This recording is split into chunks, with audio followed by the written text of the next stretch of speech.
আজি এস.ব Bodo higher secondary school এই স্কুলৰ আমাৰ যিসকল ছাত্ৰ ছাত্ৰীসকলে ক্লাছ বৰ্জন কৰি যি আজি ধৰ্ণা কাৰ্যসূচী লৈছে এই কাৰ্যসূচীত আমাৰ বড়ো জাতীয় সংগঠনৰ দল সংগঠনৰ নেতৃবৃন্দ ইয়াত অংশগ্ৰহণ কৰিছে। বিষয় এটাই আছে আমাৰ যে আমাৰ এই কাৰ্যসূচীত যে আমাৰ এডুকেশ্যন যি ছেক্টৰ এই এডুকেশ্যন যি ছেক্টৰত যে আমাৰ বড়ো মাধ্যমৰ যিবিলাক স্কুল আছে বড়ো মাধ্যমৰ স্কুলবিলাকত যিহেতু বড়ো আননয়িং টিচাৰ যিহেতু সোমাইছে তেওঁলোকক আঁতৰাই পেলাই যে আমাৰ বড়ো নয়িং টিচাৰ আমাৰ যিবিলাক বড়ো মাধ্যমৰ আছে তেওঁলোকক বঢ়াই দিব লাগে, নিযুক্তি দিব লাগে। আৰু এটা কথা হ'ল কি আমাৰ এস.ব বড়ো হাইস্কুল ছেকেণ্ডাৰী স্কুলত যি ক্লাছ 6ৰ পৰা 12লৈকে যি ষ্টুডেণ্ট 609জন আছে, যে 609জন ষ্টুডেণ্টত আজিৰ দিনত এই শিক্ষক আছে এতিয়া বৰ্তমান অকল 8জন। এই 8জন শিক্ষকৰ লগত যে 609জন যিটো ষ্টুডেণ্ট আছে এই ষ্টুডেণ্টক পাঠদান দিয়া যিটো সমস্যা এই পাঠদান দিয়া সমস্যাটো বহুত জটিল বুলি আমি ভাবোঁ। গতিকে আমি শিক্ষামন্ত্ৰী ডাঙৰীয়াক অনুৰোধ কৰিছোঁ আৰু এওঁক আমি জনাব বিচাৰিছোঁ, বাৰে বাৰে চৰকাৰে কৈছে যে গুণগত শিক্ষাৰ যি এওঁলোকে কৈ আছে, শিক্ষামন্ত্ৰী ডাঙৰীয়া কৈছে গুণগত শিক্ষা দিবৰ কাৰণে যে যেনেকৈ শিক্ষক লাগে সেইখিনি শিক্ষকটো যাতে নিযুক্তি দি পেলাই যে আমাৰ ল'ৰা ছোৱালী যিটো ল'ৰা ছোৱালী আছে এই ল'ৰা ছোৱালীক যাতে ভাল পদত আনিব পাৰে আমি সেই কথাটো অনুৰোধ জনাম। আৰু আমাৰ বড়ো মাধ্যমৰ যিবিলাক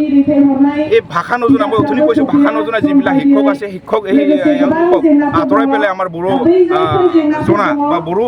নয়িং টিচাৰ যাতে কিবা কৰে সোমাই দিয়ে সেইটো আমি অনুৰোধ জনাম। তাৰপিছত আমাৰ বহুত তাৰমানে ভেকেঞ্চিত যে আমি আজি এস.ব বড়ো হাইস্কুলৰ যি প্ৰাংগণত যি ধৰ্ণা কাৰ্যসূচী লৈছে যে ইয়াত আছে আমাৰ এস.ব বড়ো হাইস্কুলত টোটেল 14জন শিক্ষক ইয়াত ভেকেণ্ট হৈ আছে। তো 14জন যদি ভেকেণ্ট যদি হৈ থাকে ইমান ডাঙৰ এটা স্কুল বা আমাৰ পিয়ৰ যিটো বড়ো মাধ্যমৰ স্কুল এই বড়ো মাধ্যমৰ স্কুলত যদি আমাৰ ল'ৰা ছোৱালীক যদি গুণগত যদি শিক্ষা দিবলগীয়া হ'লে তো 8জন শিক্ষক লৈ পেলাই কেনেকৈ গুণগত শিক্ষা দিব আৰু 14জন শিক্ষকে আজিলৈকে ইয়াত ভেকেঞ্চি হৈ আছে। গতিকে আমি অনুৰোধ জনাম শিক্ষামন্ত্ৰী ডাঙৰীয়াক অনুৰোধ জনাম যাতে আমাৰ যিবিলাক বড়ো মাধ্যমৰ স্কুল আছে এই বড়ো মাধ্যমৰ স্কুলবিলাকত যাতে শিক্ষক অতি শীঘ্ৰে শিক্ষক নিযুক্তি দি পেলাই আমাৰ ল'ৰা ছোৱালীৰ যিটো ভৱিষ্যত এই ভৱিষ্যতটো যাতে উজ্জ্বল কৰে সেইটো আমি বিচাৰোঁ। তাৰপিছত আমাৰ ছাত্ৰ ছাত্ৰীৰ যিবিলাক শৈক্ষিক জীৱন এই শৈক্ষিক জীৱনক লৈ পেলাই যাতে এডুকেশ্যন ডিপাৰ্টমেণ্টে চৰকাৰে যাতে হেতালি নেখেলে, যদি চৰকাৰে অনাগত দিনত যদি আমাৰ যিবিলাক দাবী এই দাবী যদি পূৰণ নকৰে আমি হাত সাৱটি বহি নাথাকিম। আমি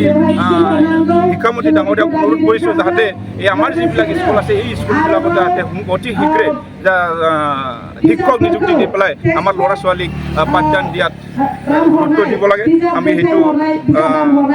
আহ্বান কৰিম। তাৰপিছত আমাৰ বিকিৰ WC আণ্ডাৰত অথবা BTRৰ বাহিৰত যিসকল টেট পাছ হৈ থকা শিক্ষক C-টেট আৰু A-টেট পাছ হৈ থকা যি শিক্ষকসকলক অতি শীঘ্ৰে স্পেচিয়েল যি ৰিক্ৰুটমেণ্ট এই ৰিক্ৰুটমেণ্টটো দি পেলাই তেওঁলোকক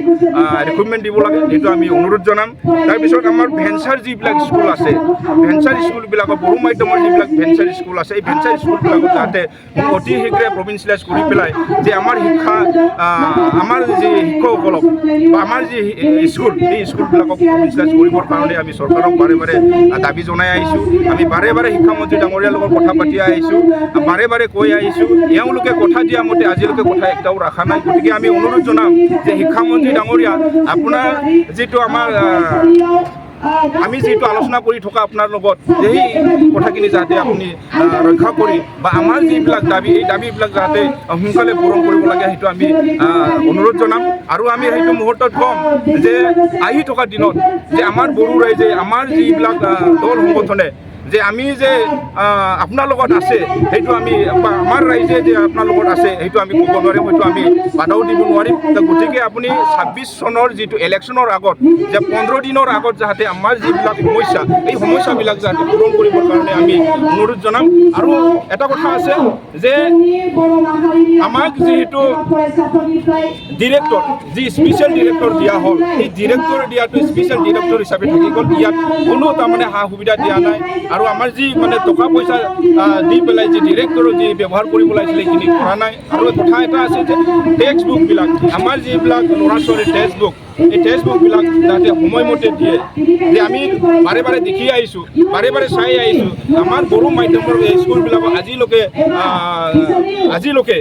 সময়মতে শিক্ষাদান দিবৰ কাৰণে আমাৰ টেক্সট বুকবিলাক দিয়া নাই। গতিকে আমি অনুৰোধ জনাম, চৰকাৰক অনুৰোধ জনাম, মুখ্যমন্ত্ৰী ডাঙৰীয়াক অনুৰোধ জনাম যে আপোনালোকে যি মানে ডাঙৰ ডাঙৰ লেকচাৰ দিছিলে, ডাঙৰ ডাঙৰ কথা কৈছিলে, শিক্ষামন্ত্ৰী ডাঙৰীয়াক আমি অনুৰোধ জনাইছোঁ যাতে আমাৰ অনাগত দিনত যে আমাৰ ল'ৰা ছোৱালীৰ যি মুখ চাই পেলাই আমাৰ ল'ৰা ছোৱালীৰ যি শৈক্ষিক জীৱন চাই পেলাই বা আমাৰ ল'ৰা ছোৱালীৰ যি শৈক্ষিক জীৱনক লৈ পেলাই হেঠালি খেলি থাকেতো আমি সেইটো সময়ত আমি ধৈৰ্য নকৰোঁ আৰু আমি বাৰে বাৰে আমি ধৈৰ্য কৰি নাথাকোঁ বা ধৈৰ্য ধৰি নাথাকোঁ। গতিকে আমি আহ্বান কৰিছোঁ যাতে অনাগত দিনত অতি শীঘ্ৰে 15 দিনৰ ভিতৰত যাতে চৰকাৰে আমাৰ যিবিলাক দাবী আছে, আমাৰ যিবিলাক দাবী এই দাবীবোৰ পূৰণ কৰিবৰ কাৰণে আমি চৰকাৰক অনুৰোধ জনাওঁ।